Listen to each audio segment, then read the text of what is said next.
Ladies and gentlemen, officially, one of the worst bottlenecks in Sydney. We love it. We're going to tell you a bit of the history. Stay tuned.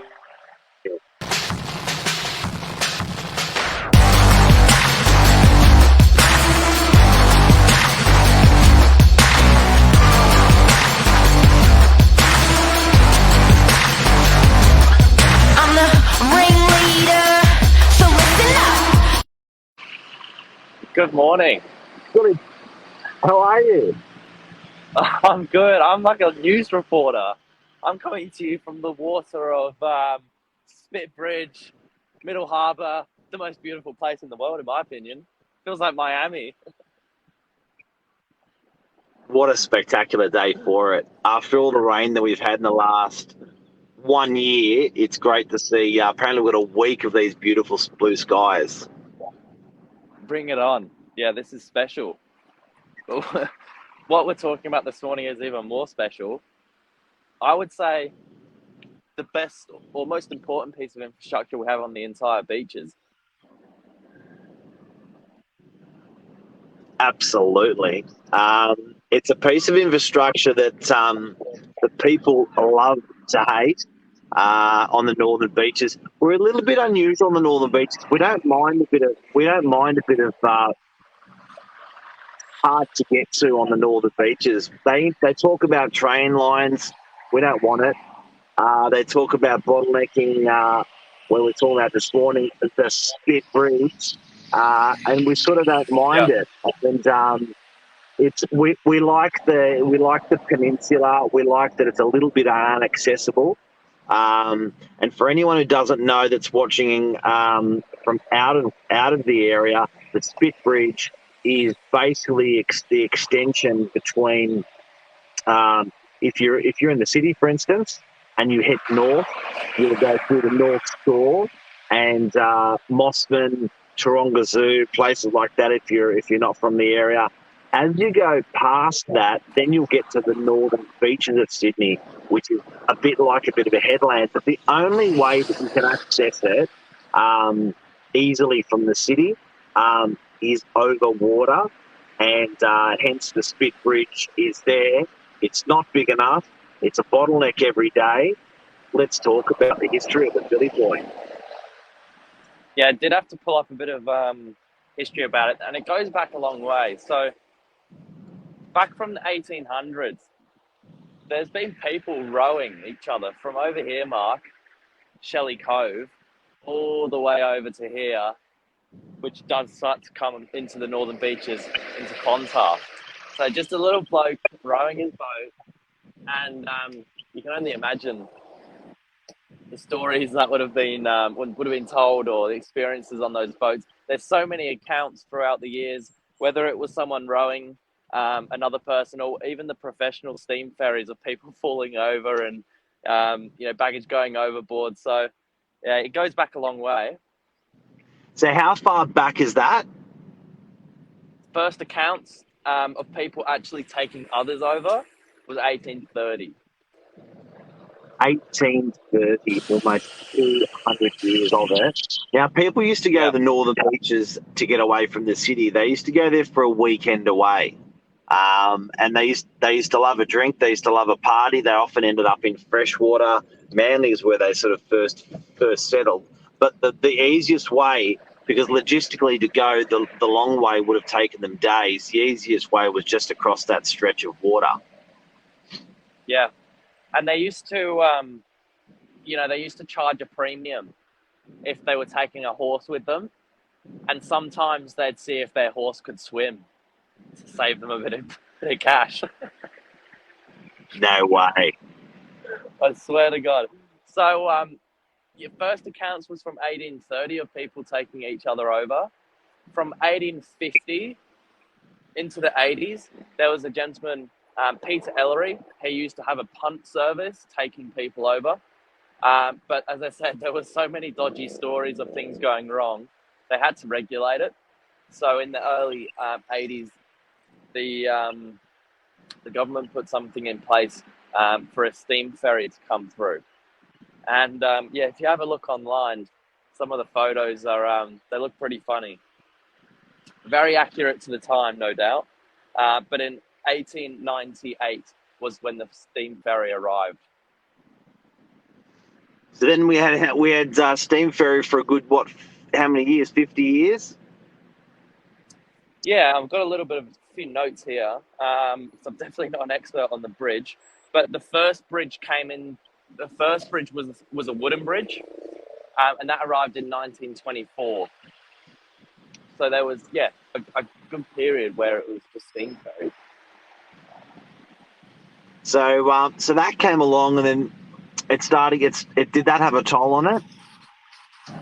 No, so that one was erected just in pure demand for people trying to get over to the beaches. As you said, it was a huge holiday recreation at the time, and there really was no proper way of getting over. So they started putting the bridge in, but within 2 years, there was already there's already enough demand for a new one to be built, and just traffic congestion was a problem already. Then the next bridge came into planning around 1939, so obviously got interrupted with World War II. A delay of resources had that one postponed. However, when it got put up in 1945, look at me rolling the numbers off here. I'm like a historian. Stunning. When it got put up in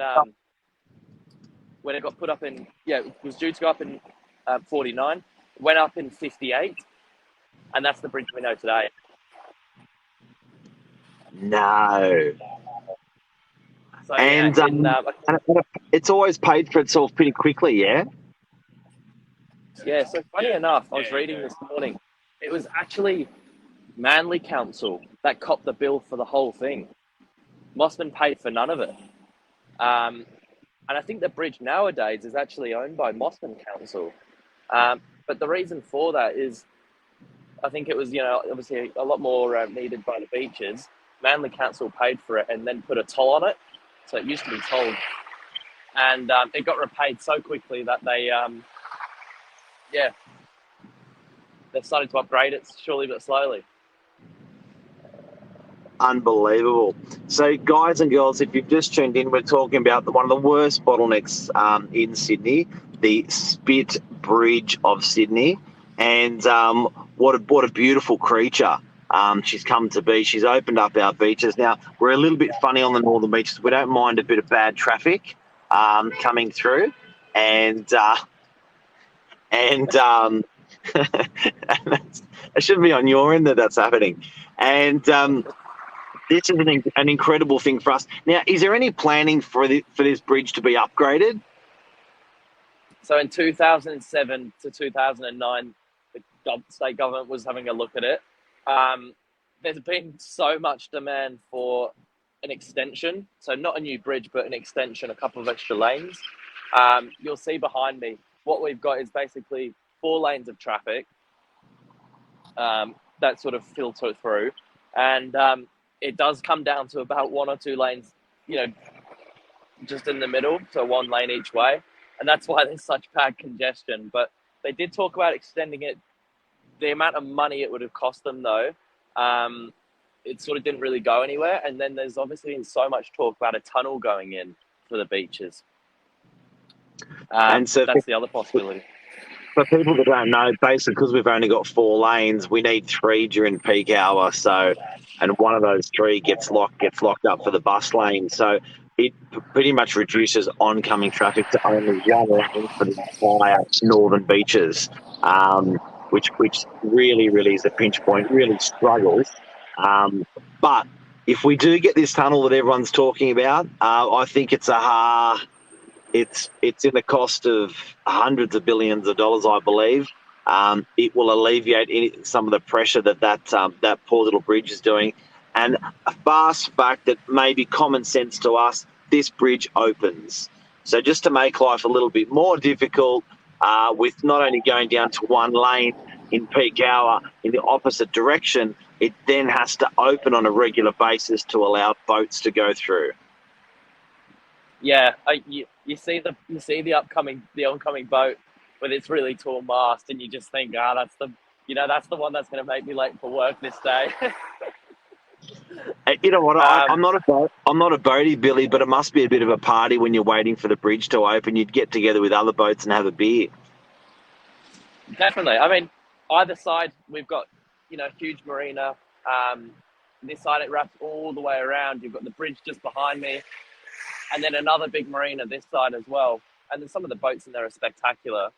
So yeah, like you said, it has to open a lot. There's a set of traffic lights up there, and as soon as you see those flashing, you know you're in trouble because you've got a 10-minute wait. Now it's still done by an operator. There's still an operator in a tower. Can we get up there? I'd love to show you him. I'd love to introduce him, but they're celebrities. So I'll go for a bit of a walk, but you'll see behind me, basically there's 3 lanes of traffic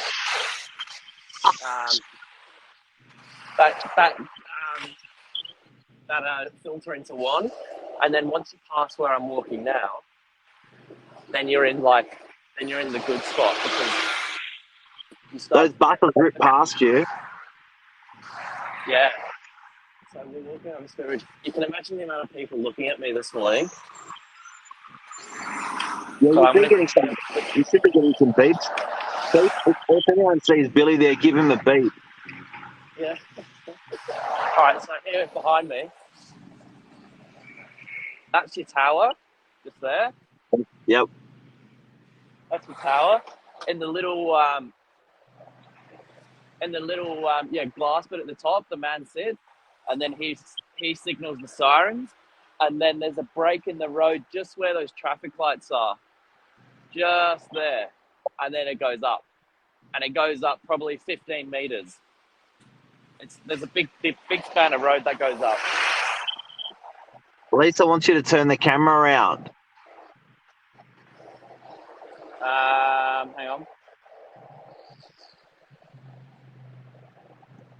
Back camera. Pending. There you go. Look, do a 360 on a 360 on the stick bridge Tuesday morning. So all these cars are coming to the city, and then vice versa, traveling this way. We're going to work, going to the beaches. So there's your tower. Are there any politicians that are on the side of the road with those billboard signs? No, I'm the only one this morning, Mark. I'm the only person. You did go looking for them. What a beautiful spot. So here's some of the boats. It's pretty special. That's hot. Well, mate, thank you for the history today. Absolute pleasure. We're going to sign off with crossing the official border. Look, Mark. Mossman. Oh. There you go, into Mossman that you go. But it is a beautiful piece of history for us on the Northern Beaches. It has graduated. Look at that, over 200 years. We've been doing this crossing into the Northern Beaches. We sort of don't mind that it's made life a little bit harder for people to get in or out. We do love our beaches, and that's why we've resisted staying around for so long as a community. And mate, thanks for the chat and the history. Pleasure. I had no idea how heavy a tripod would be for 20 minutes. I did tell you. Have a good day, guys. Make sure the legs are down on the tripod. No, I'll be right. No, make sure the legs are down. No. All right, bud. Good Take care. episode. See ya. Ciao.